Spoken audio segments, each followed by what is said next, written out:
Mari kita membuka kitab Keluaran. Kita membuka kitab Keluaran. Kita membaca pasal yang ke-15. Keluaran pasal yang ke-15. Kita membaca dari ayat yang pertama sampai dengan ayat yang ke-12. Keluaran 15 ayat 1 sampai 12. Kita membaca bergantian, saya membaca yang indented ke kiri. Sudah bisa menanggapi dengan yang indented ke kanan.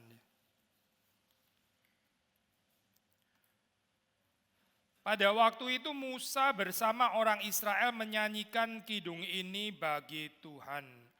Aku hendak bernyanyi bagi Tuhan sebab ia luhur dan jaya. Kuda dan penunggangnya dicampakkannya ke dalam laut. Tuhan itu kekuatanku dan mazmurku.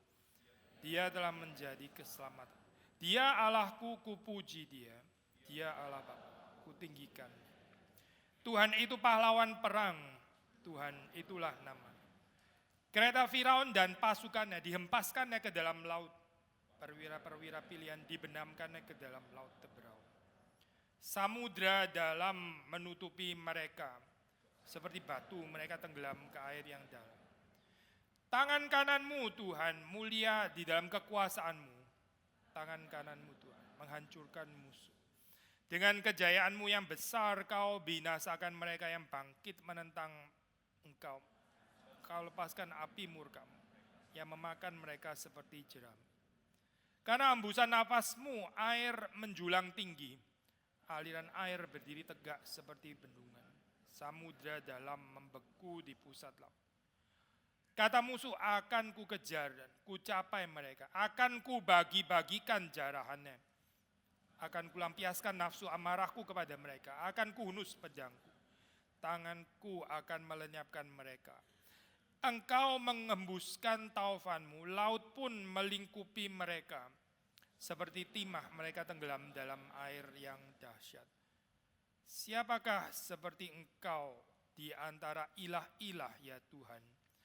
Siapakah seperti engkau mulia di dalam kekudusanmu? Menakjubkan karena perbuatanmu yang masyhur, pembuat keajaiban. Engkau mengulurkan tangan kananmu, bumi pun menelan mereka. Mari kita masuk dalam doa. Kita berdoa kepada Tuhan, setiap saudara berdoa untuk diri saudara sendiri. Tuhan boleh menyapa kita. Saudara mendoakan orang di kanan, di kiri, di depan, di belakang saudara. Dan juga saudara mendoakan saya. Mari kita buka suara sekali lagi. Bapa dalam surga, pada saat ini kami mohon kehadiran anugerah Tuhan ketika kami merenungkan firman-Mu. Tuhan memberi kepada kami ketenangan dan kami boleh melihat kemuliaan Tuhan. Kami boleh digerakkan hati kami dan pikiran kami juga boleh dicelikkan. Kami boleh sekali lagi diubah oleh kuasa firman Tuhan yang bekerja melalui pemberitaan firman-Mu. Engkau menolong hamba-Mu di dalam segala keterbatasan, kekurangan, dan memberi kasih karunia kepada setiap kami yang merenungkan firman Tuhan pada hari ini. Demi Yesus Kristus kami berdoa, kami bersyukur. Amin. Ya, kita sampai pada pasal yang ke-15 ini ya saudara. Ini adalah nyanyian pujian setelah orang Israel diselamatkan, dikeluarkan dari perbudakan Mesir. Satu respons yang wajar sebetulnya ya. Waktu orang diselamatkan, keluar dari perbudakan, lalu dia memuji Tuhan. Biasa saya kalau di dalam Old Testament teologi, khususnya di dalam dunia scholarship ya, selalu ada perdebatan-perdebatan tentang historisitas dan seterusnya. Kita kurang tertarik ya saya dengan perdebatan-perdebatan seperti itu karena mengutip Fredheim, dia mengatakan catatan-catatan seperti ini kita perlu konsif, kita perlu mengertinya itu both historically tapi juga cosmic. Kalau cuma historis toh tapi kita nggak menghayati secara kosmik ya kurang ada makna ya. Tapi kita kemudian menyangkali historisitasnya, kita anggap ini cuma sekedar cerita-cerita myth yang very inspiring dan sebagainya. Juga ada yang kurang di situ. Perhaps kecenderungan kita, ini kita gereja Injili ya, gereja Reform Injili. Tentu kita akan sangat menekankan historisitas ya. Tapi kelemahan kita mungkin bukan di soal historisitasnya gitu, bukan di sana, tapi mengerti ini secara kosmik ya, mengerti ini adalah berita kosmis. Kenapa kitab Exodus itu sangat terkenal ya? Karena sepanjang sejarah manusia itu ada pergumulan dengan oppression, ada pergumulan dengan penindasan deh, entah bukan penindasan pada zaman dulu ya. Kita sudah bukan di dalam zaman perbudakan lagi, Indonesia sudah merdeka. Tapi penindasan modern, penindasan kontemporer ya, itu bukan sesuatu yang uncommon deh, bukan sesuatu yang kita asing. Kadang-kadang kita nggak sadar kita menindas diri kita sendiri, kita menindas orang-orang yang dekat dengan kita ya. Narasinya bukan narasi pembebasan, bukan narasi deliverance, liberation, tapi lebih kepada narasi penindasan. And therefore ini cerita seperti ini termasuk juga pujiannya ya. Kita perlu mengertinya itu secara kosmik. Cerita-cerita di Alkitab ditulis bukan cuma untuk dimengerti atau diturunkan secara lokal, secara bangsa itu saja atau suku itu saja, tapi menjadi berita bagi seluruh dunia. The universality of our Christian faith itu penting ya di dalam hal ini. Nanti kita mungkin akan sentuh bagian ini lagi di belakang. Saya beberapa waktu lalu sempat ada gereja kita gereja kita kan gereja Reform ya, yang di Berlin, lalu terus kemudian diundang karena sinode gereja Evangelis Reformit di Jerman mengadakan General Assembly, lalu kemudian kita diundang karena kita gereja Reform ya. Lalu dikasih waktu untuk share gitu ya. Temanya mereka tahun ini adalah apa sih itu reformert, apa itu reform, gitu. Tema yang penting ya, tema yang seringkali berkaitan dengan identitas, gitu ya, identitas.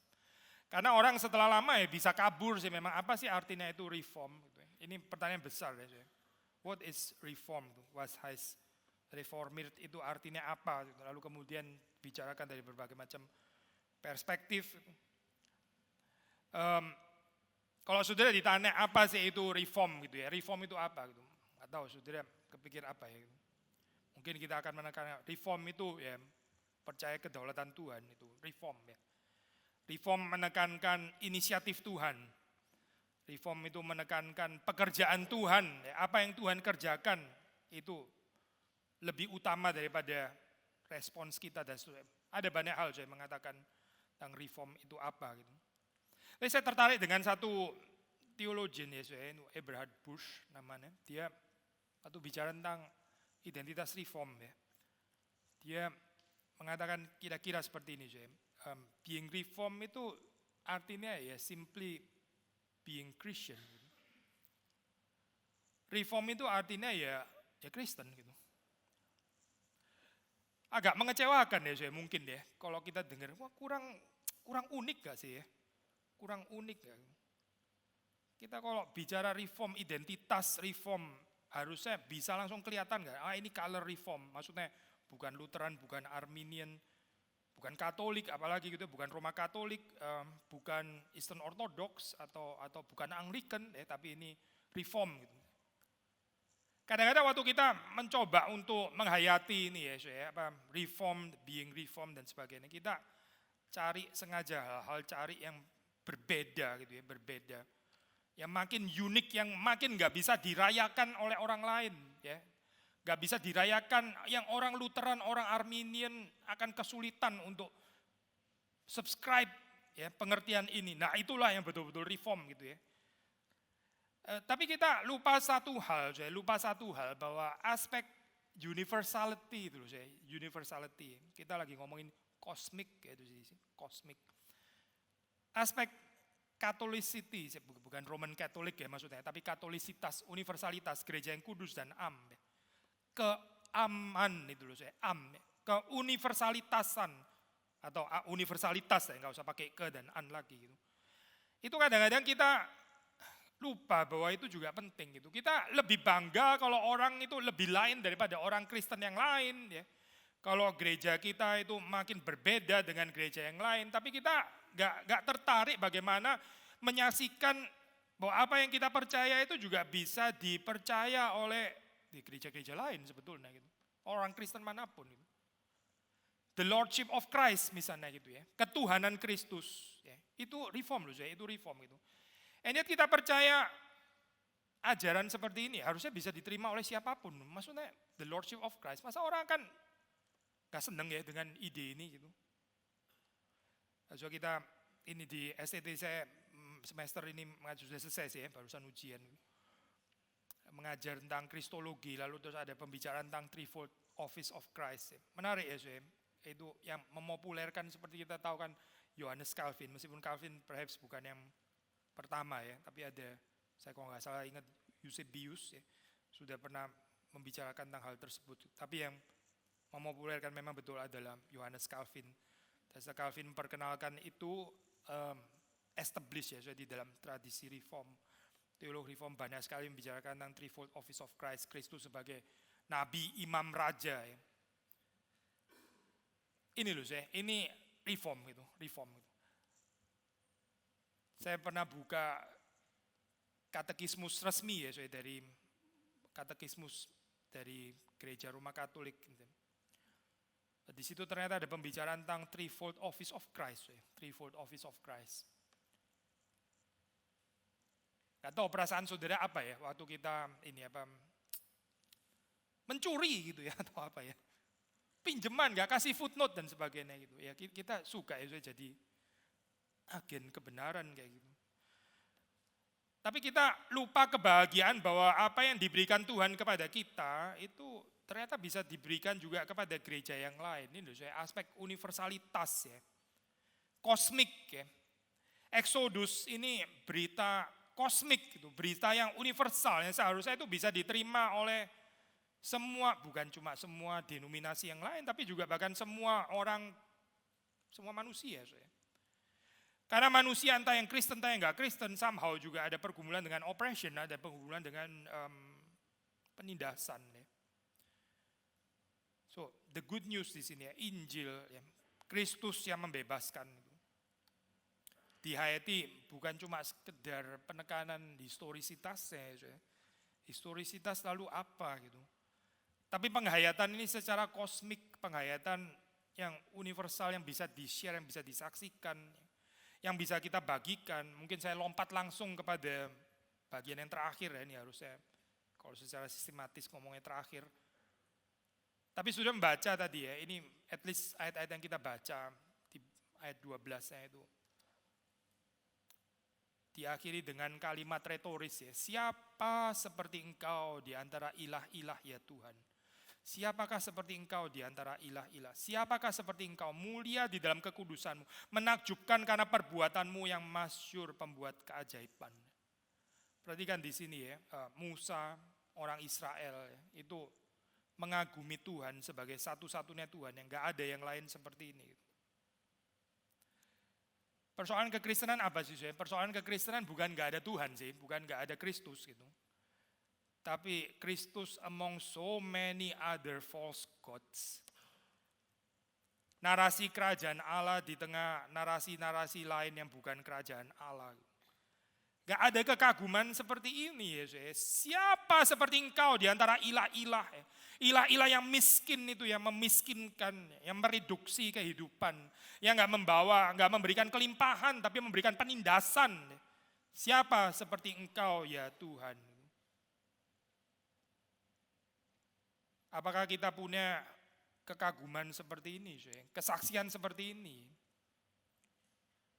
Satu-satunya juru selamat, satu-satunya pembebas, satu-satunya memberikan hidup di dalam segala kelimpahan.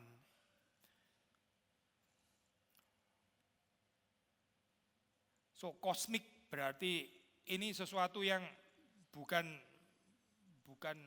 mau emphasize keunikannya atau keberlainannya gitu ya, ini karena lain ya nggak tentu.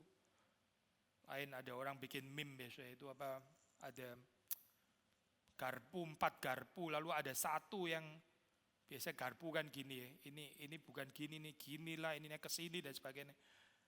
Well, garpu yang itu tuh unik sih, to be precise gitu ya, unik itu. Unik itu doesn't mean benar kali ya saya.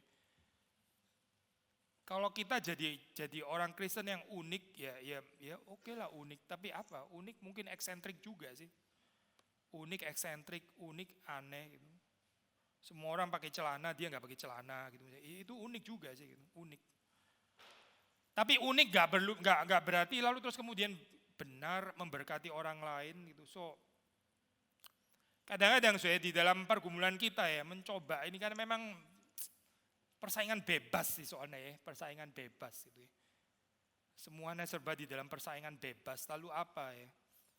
Ya kita mesti menyatakan keunikan gitu ya, karena kita takut ntar nggak dapet pasaran kalau kita nggak unik enough gitu ya.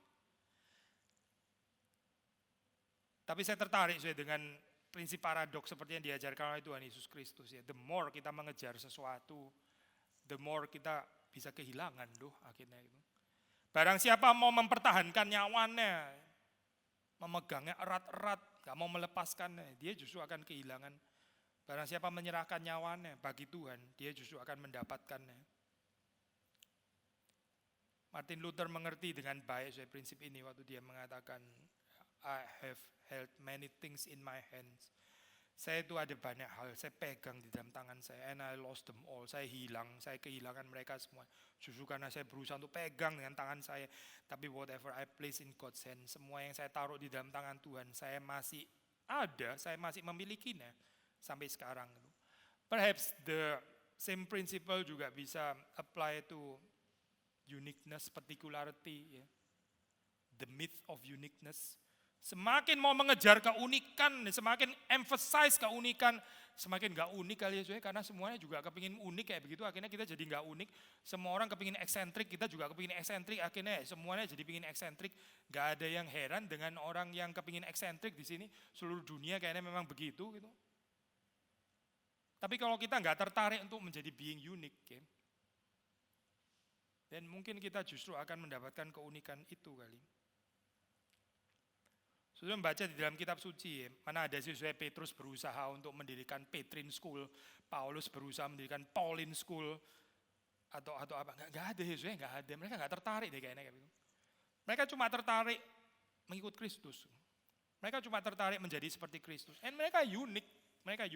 Sudah baca tulisan Petrus, distinktif sih tulisannya. Sudah baca tulisan Paulus, juga distinktif tulisan Paulus. Tapi mereka nggak mencoba untuk menjadi distinktif. Ini loh kosmik, universal, Katolik, ya, Apa itu artinya? Exodus ini loh. Tapi sebelum kita menyaksikannya kepada yang lain, ya, kita percaya ini sebagai sesuatu yang universal. Ya, sebelum kita menyaksikannya, kita sendiri mesti dikuasai oleh narasi ini, narasi pembebasan ini. Bahwa ini betul-betul adalah kebahagiaan untuk boleh beribadah kepada Tuhan, untuk menyembah Dia sebagai satu-satunya Tuhan. Tapi seperti saudara baca dalam cerita Exodus ya, kan memang enggak otomatis ya, saya. Ternyata orang Israel pun juga enggak selalu sadar bahwa itu adalah oppression, bahwa Tuhan datang untuk membebaskan. Selalu kayak ada ketertarikan somehow ya, terus sudah terlalu lama diopres, sudah terlalu lama ditindas, somehow come to term dengan penindasan itu. Bukan cuma come to term, malah menganggap penindasan inilah kayaknya yang lebih benar gitu ya. Mesir dengan kuali yang berisi daging itu gitu ya. Pakai nada marah lagi ya. Waktu kejepit nggak bisa menyeberang. Lalu terus kemudian marah kepada Musa. Kamu bawa kita ya, akhirnya mati di padang gurun kayak begini. Sudah betul kan, kita kan sudah pernah bilang. Kan sudah pernah ngomong, mendingan lu itu biarin kita tetap di Mesir saja. Lu bisa ngomong kayak begini lu saya. Kenapa ya? Ini bangsa yang dibebaskan Tuhan tapi ternyata enggak sadar bahwa ini adalah pembebasan yang dikerjakan oleh Tuhan itu indah gitu. Tapi again, bukan cuma sekedar comes to term, tapi seperti kayak menikmati ya, menikmati penindasan gitu. Sakit ya memang ya, sakit loh. Ditindas kok menikmati gitu. Malah ini Tuhan yang membebaskan kok malah jadi paranoia dengan Tuhan. Seperti kayak Tuhan itu jahat. Ya. Saya percaya di dalam kehidupan kita juga gak kebal ya dengan paranoia ini loh. Paranoia undangan untuk melayani Tuhan. Undangan untuk mempersembahkan diri kepada Tuhan. Undangan untuk beribadah kepada Tuhan. Undangan untuk belajar firman Tuhan. Undangan untuk berdoa dan sebagainya. Ditanggapi dengan paranoia gitu. Lalu lebih memilih penindasan. Gak sadar bahwa ini adalah memiskinkan kehidupan manusia. Menarik, kalau kita baca sejak dari Exodus pasal yang pertama itu, ini ada pattern yang sudah bisa saksikan ya, dan Klaus Westermann di dalam buku Elements of Old Testament Theology, dia bahkan mengatakan ini tulisan sudah agak lama ya, Klaus Westermann. Ini pattern ini bahkan basic ya untuk pemahaman Israel akan historinya berjalan bersama dengan Allah. Pattern apa yang basic untuk Israel's understanding, karena ini seharusnya juga basic untuk perjalanan kehidupan kita sebagai umat Tuhan. Yaitu ini pattern dari kejadian pertama ya, itu ada distress, ya penindasan itu kan ya. Kesulitan hidup. Lalu kemudian lamentasi, ada teriakan, ada cry out, lamentasi. Ada ratapan. Lalu kemudian kita membaca ada Tuhan yang menjawab ya. Di sini kelihatan seperti kayak Tuhan yang berespons, sebenarnya bukan Tuhan yang berespons, tapi Tuhan yang menyadarkan mereka akan keadaan mereka yang di dalam distress itu. Keadaan mereka yang miserable itu. Tuhan menjawab, Tuhan berfirman, Tuhan menyatakan pekerjaannya, Tuhan menyatakan karyanya, Tuhan menyatakan perbuatannya yang agung itu. So again ya, distress, kesulitan hidup, oppression, lalu ada ratapan, lament, ada firman Tuhan, ada pekerjaan Tuhan. Baru setelah itu ya, nah ini kita yang di dalam pasal 15, ini adalah nyanyian pujian atau doksologi. Basic ya, ada pengenalan akan need, pengenalan akan kebutuhan. Lalu kemudian ada ratapan, ada karya keselamatan Tuhan. Tiga ini biasanya dicatat di dalam prosa ya, di dalam prosa. Lalu yang menarik waktu masuk kepada puji-pujian, masuk kepada ucapan syukur, ini biasanya diekspresikan melalui poetry. Melalui puisi ya. Jadi imajinatif ya, imajinatif itu. Kita kadang-kadang pakai istilah imajinatif di dalam pengertian yang rendah ya, apalagi setelah Enlightenment of Klärung, imajinasi itu. Finally it's only your imagination. Itu enggak real gitu ya. Tapi ada seorang teolog ini ya, menulis buku tentang Israel's imagination di dalam pengertian yang positif ya. Imajinasi. Kita perlu imajinasi ya. Saudara mendengar khotbah perlu imajinasi. Saudara applying firman Tuhan di dalam kehidupan saudara perlu imajinasi. Saudara perjamuan kudus ini perlu imajinasi. Dan for sure waktu kita memuji Tuhan, waktu kita bersyukur kepada Tuhan, kita for sure kita perlu imajinasi. Perlu imajinasi.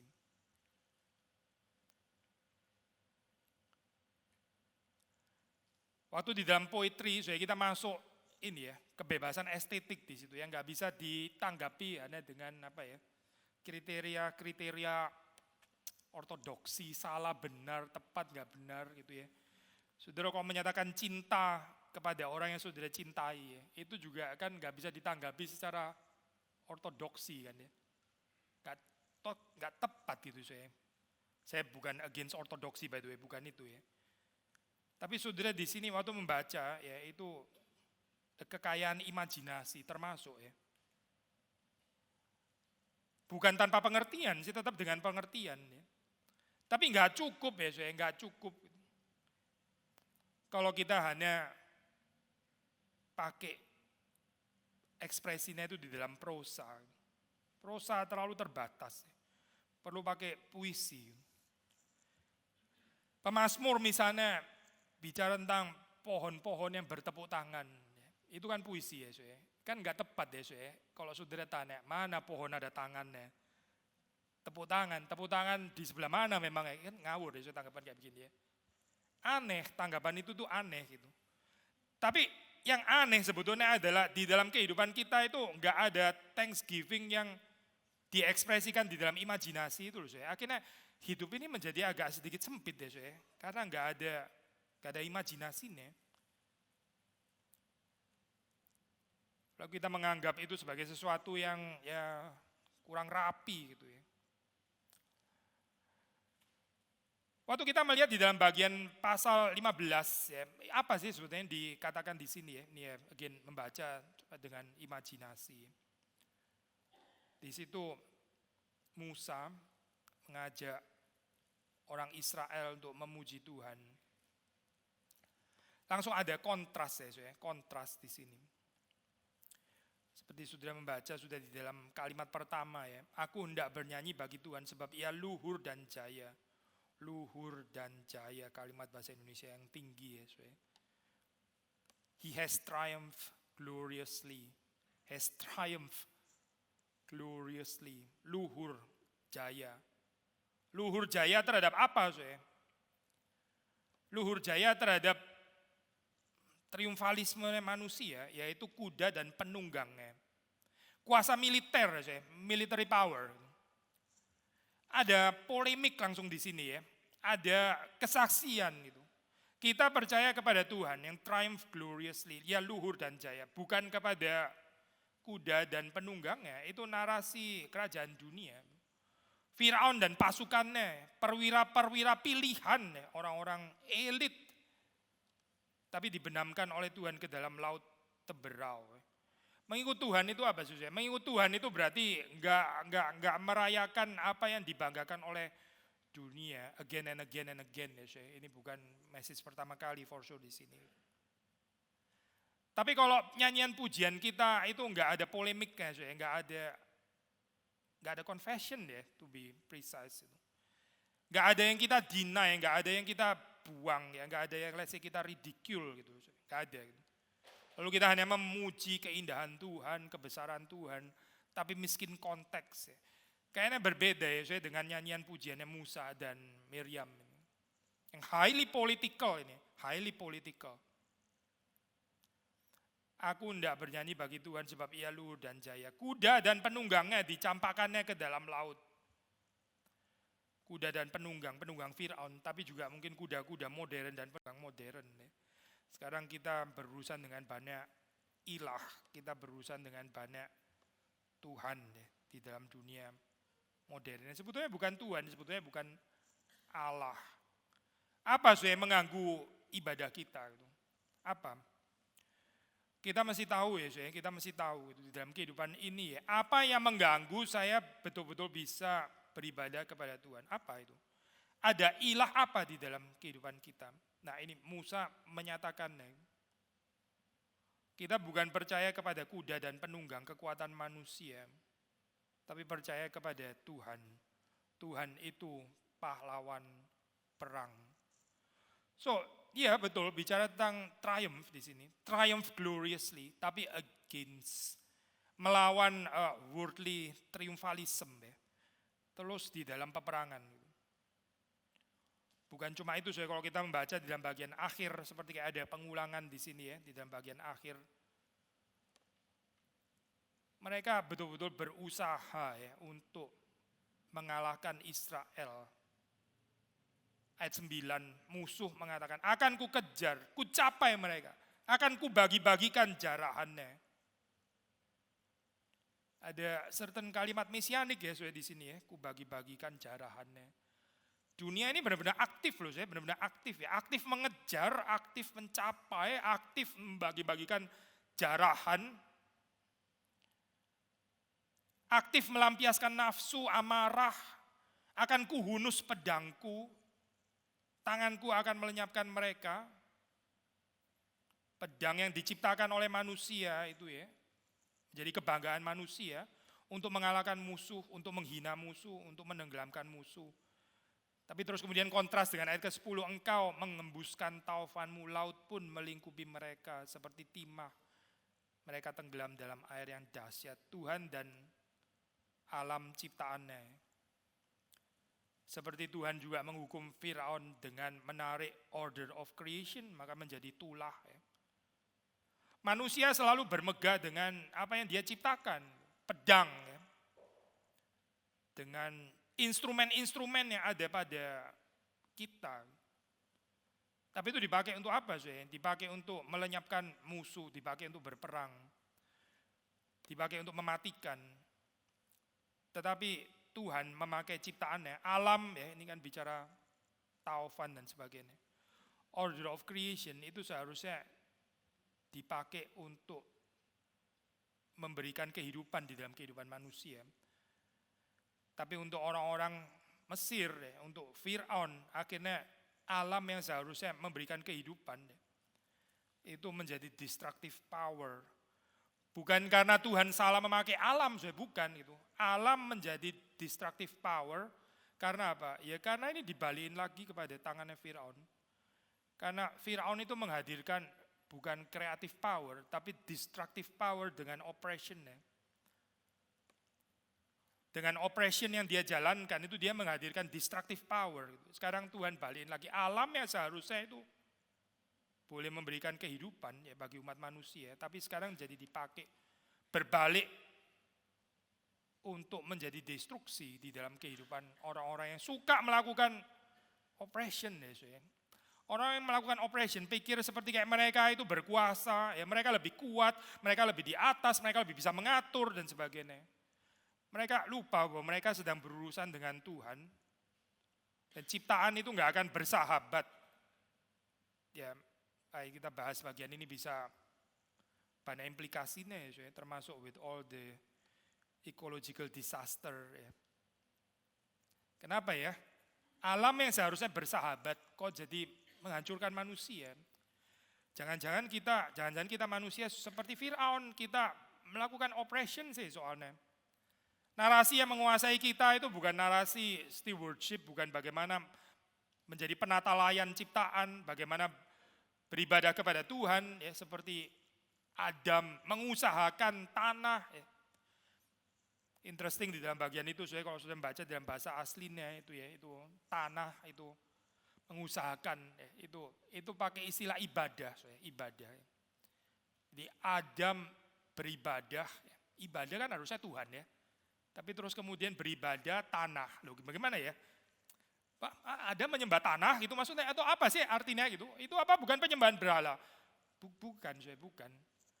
Tapi Adam itu mengelola tanah di dalam sikap beribadah kepada Tuhan. Afad. Waktu dia berurusan dengan ciptaan, ya itu sebagai ekspresinya dia ibadah kepada Tuhan. Maka nggak ada dualisme, nggak ada eksploitasi alam dan sebagainya gitu ya. Tapi setelah dosa masuk di dalam kehidupan manusia, manusia kepingin menjadi seperti Firaun, kepingin menguasai, mulai tertarik dengan worldly triumphalism, dan akhirnya yang terjadi adalah apa ya alam berbalik ya, alam nggak lagi bersahabat, alam akhirnya destruktif ya seperti di sini. Lalu kita heran, kenapa ya seperti ini ya?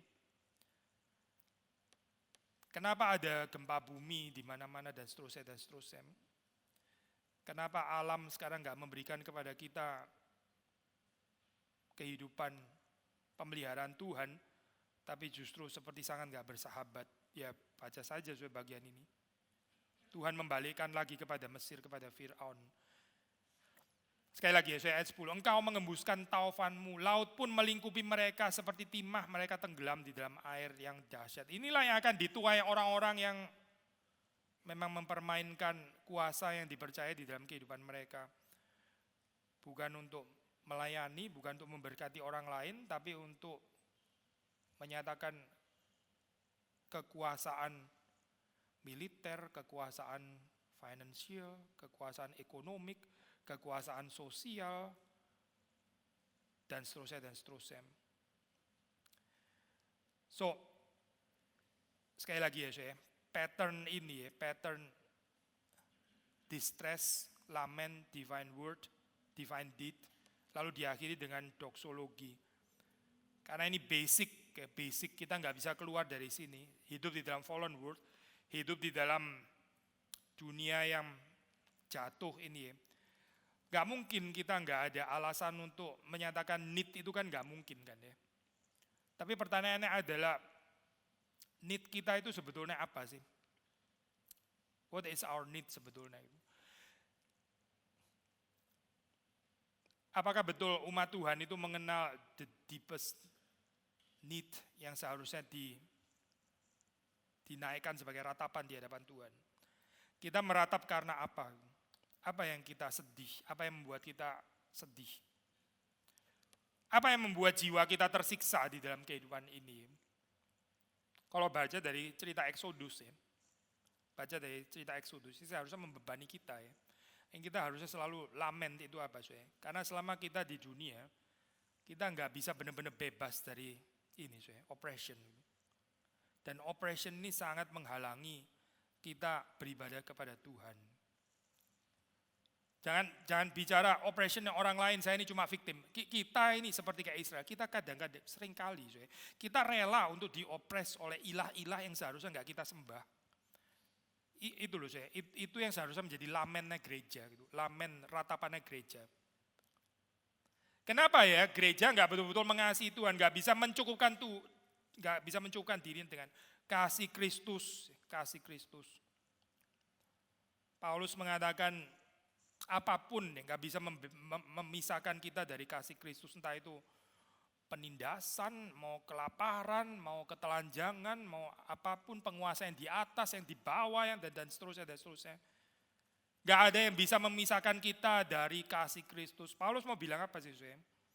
Paulus mau bilang ya kasih Kristus itu cukup gitu. Yang lain semua itu boleh ada, boleh gak ada. Satu saja yang gak boleh gak ada, yaitu kasih Kristus. Dan kepada jemaat di Efesus dia mendoakan apa supaya kamu memahami betapa lebarnya, betapa dalamnya, betapa tingginya apa kasih Kristus. Ini loh ini lamennya itu harusnya di sini enggak sih Selama kita berada di dalam dunia ya, perjalanan kehidupan kita mengerti, memahami kedalaman kasih Kristus itu broken enggak sempurna gitu. Karena itu cinta kasih kita kepada Kristus, kepada Tuhan juga broken juga, enggak sempurna juga. Cinta kasih kita kepada sesama juga sama, broken juga. Kita cenderung pilih-pilih orang kan. Lamennya apa sebetulnya itu? Harusnya yang diratapi. Ya ini yang harusnya ini loh. Gak bisa betul-betul menikmati kasih Kristus. Kenapa kasih Kristus kok gak betul-betul cukup ya di dalam kehidupan kita? Kenapa selalu ada plus-plus yang lain? Kenapa saya seringkali tergoda? Iya sih kasih Kristus mau, tapi ini juga penting dan sebagainya. Kenapa nggak bisa cukup hanya dengan kasih Kristus? Ya ini kan narasi oppression kan sebetulnya gitu. Ilah yang ada di dalam kehidupan manusia yang nggak pernah kita betul-betul bisa bebas selama kita berada di dalam dunia ini. Ya memang ini spiritual war, ini satu perjalanan dikuduskan namanya ya. Realistically speaking ya, ini perjalanan ini adalah perjalanan terus dibebaskan dari berhala-berhala di dalam kehidupan ini sampai kita betul-betul bisa menikmati kepenuhan kasih Kristus. Sorga itu apa Sorga itu di mana saya sempurna mengerti cinta kasih Kristus, gak ada gangguan sedikit pun. Sorga itu di mana saya gak tertarik lagi dengan ilah apapun, itu sorga namanya gitu. Sorga adalah di mana saya bisa mencintai Tuhan dengan sempurna dan mencintai sesama juga dengan sempurna di dalam Kristus, itu sorga gitu. Tapi sementara kita berada di dalam dunia, sementara kita nggak sempurna, kita masih perlu ada lament ini.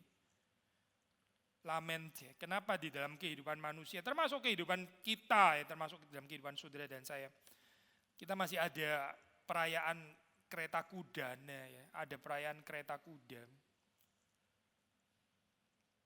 Ada military power, ada power ini, power itu, power of connection, power of material resources lah, power of influencing other people, dan seterusnya, banyak sekali ya banyak sekali gitu.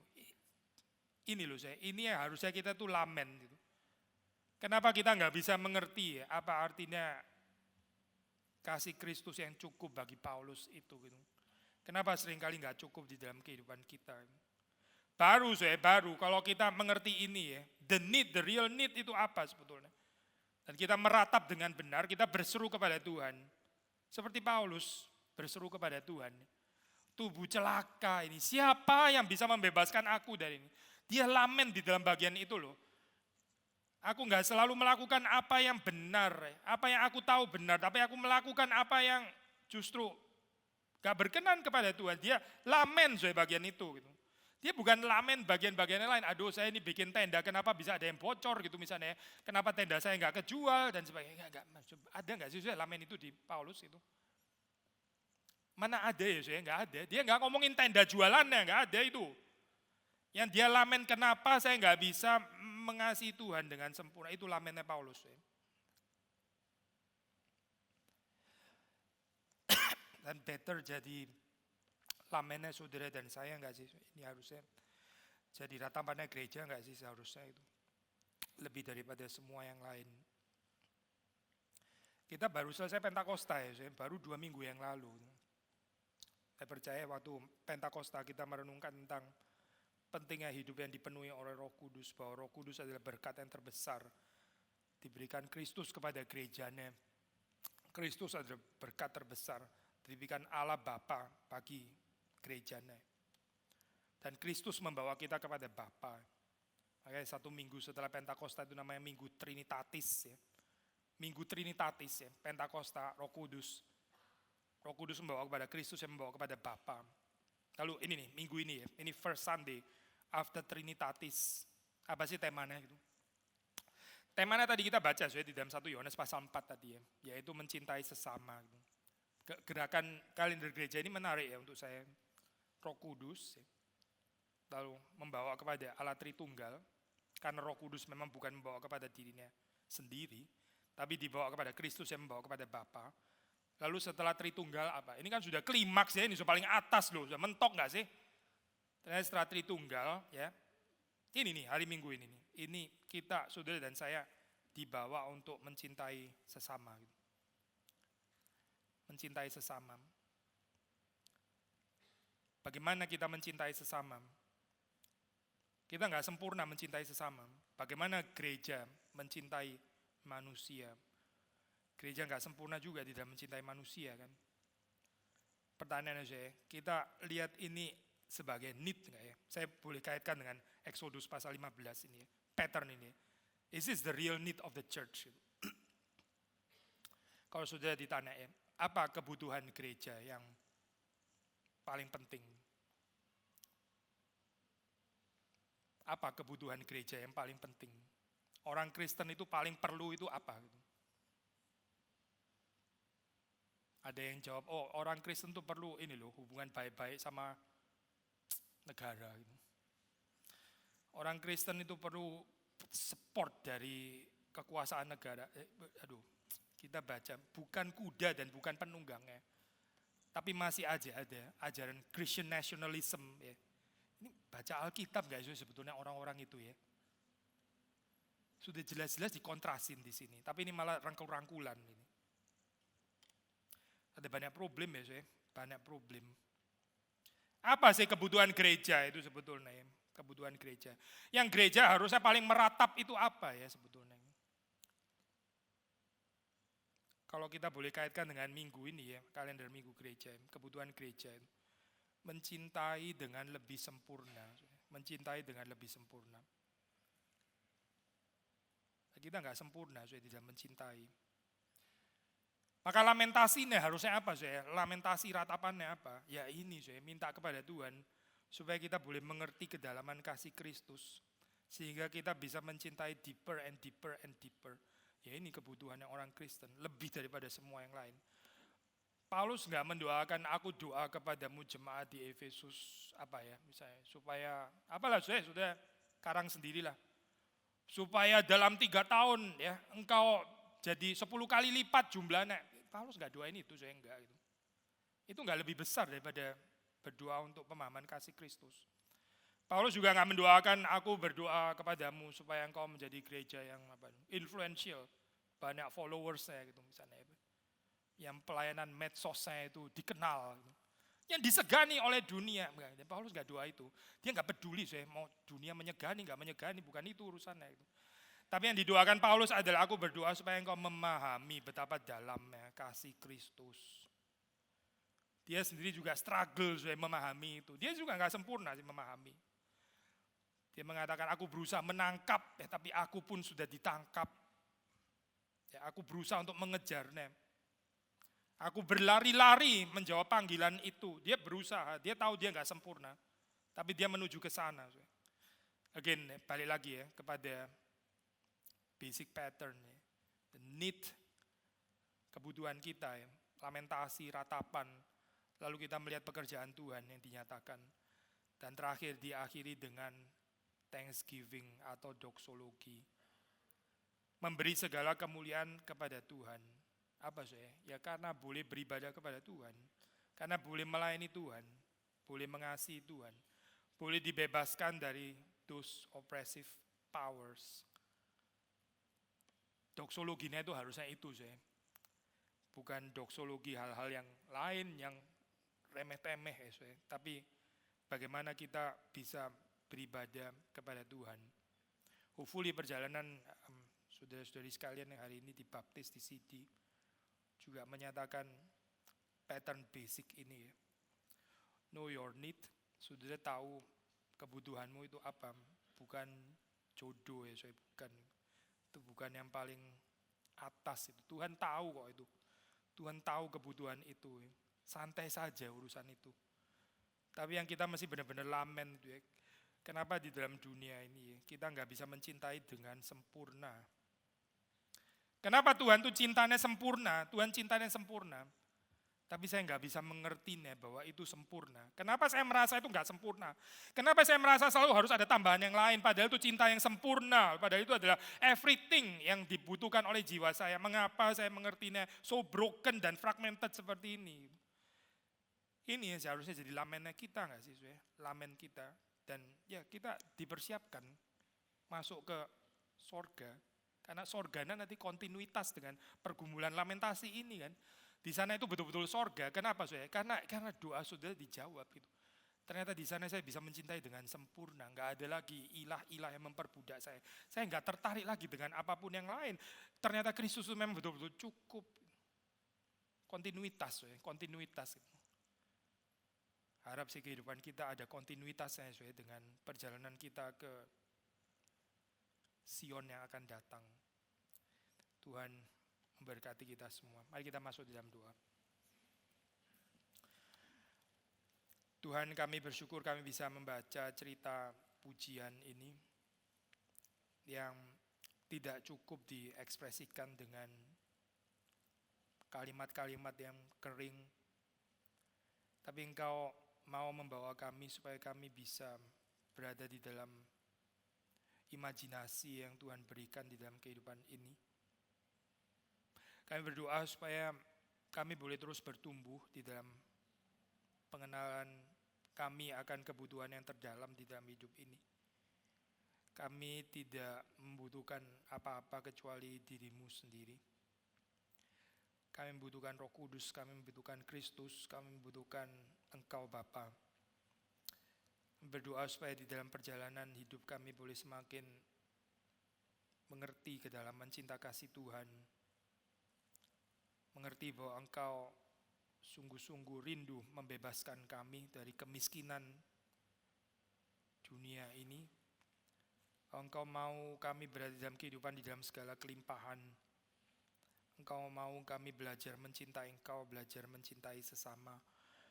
Berdoa di dalam segala ketidaksempurnaan kami, Roh-Mu yang kudus boleh terus memimpin kami, membawa kami ke dalam jalan yang menuju kepada hidup yang kekal itu.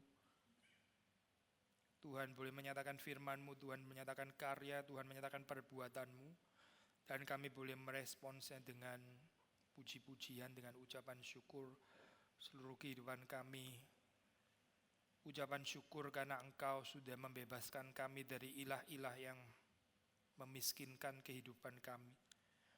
Terima kasih Tuhan, di dalam Engkau ada pengharapan, di dalam Engkau ada kehidupan. Di dalam nama Tuhan Yesus Kristus kami berdoa dan kami bersyukur. Amin.